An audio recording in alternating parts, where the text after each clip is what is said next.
Gardner, Massachusetts, known as the Chair City, but now it might just be on its way to becoming the Neon Sign City.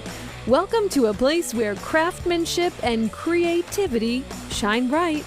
We first started off as a radio company where we sold old tube radios, and then my father and I started collecting neon signs and porcelain signs. Just cool old Americana stuff.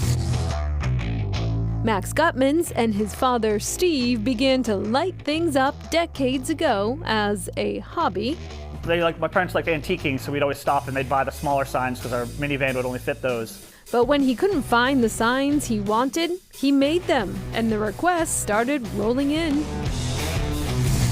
Today, this family-owned business, Old Signs and Stuff, crafts intricate and highly sought-after signs for businesses and collectors across the globe. Kind of a lost art where bending neon glass is tough, it's hard to do. People don't really want to do it anymore. We have the world-class benders all throughout New England where we pick up glass from. We also have the in-house best restoration guy for neon and porcelain signs as well. It's not glass blowing. When people ask me what I do for work, I say I'm a tube bender. They give me kind of a strange look. Meet the best guy, Dave Lucier. He's been heating things up for decades, responsible for some mind-bending, well-known signs like Coney Island. We're going to bend this piece of glass, shape on the pattern. God willing, it'll light up eventually. Bending with precision, delicate yet durable, he brings intricate crisscross designs to life. This doesn't come with directions. You have to think ahead, especially on a complex piece like this. And you'll end up getting in your own way. It's like playing chess. It ain't easy, some say. Impossible. There it is. Isn't that pretty? Not many Davids left. A new bulb meant lights out for many. Neon was obviously used in the commercial sign industry for decades. And when LEDs were developed, all the sign shops shut down their neon shops.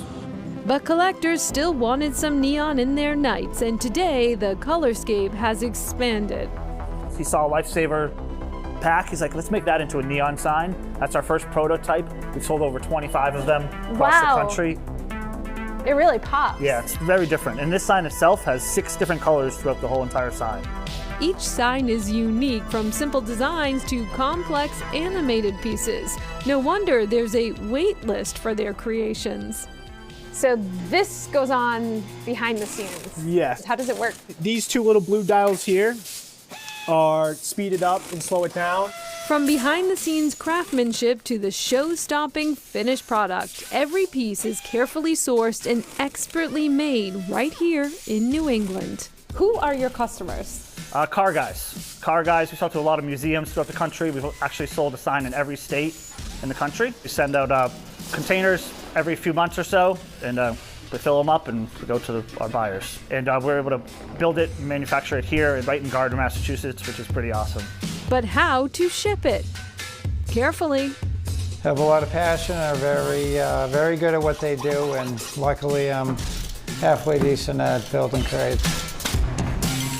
From its humble beginnings in a family van to a workshop creating or restoring 300 signs a year, this neon sign company is a beacon of artistry that continues to glow bright.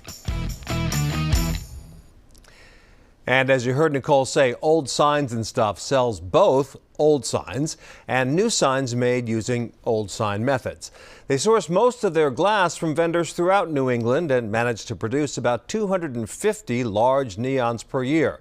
And they can be a bit expensive. Prices for custom products tend to run into the thousands.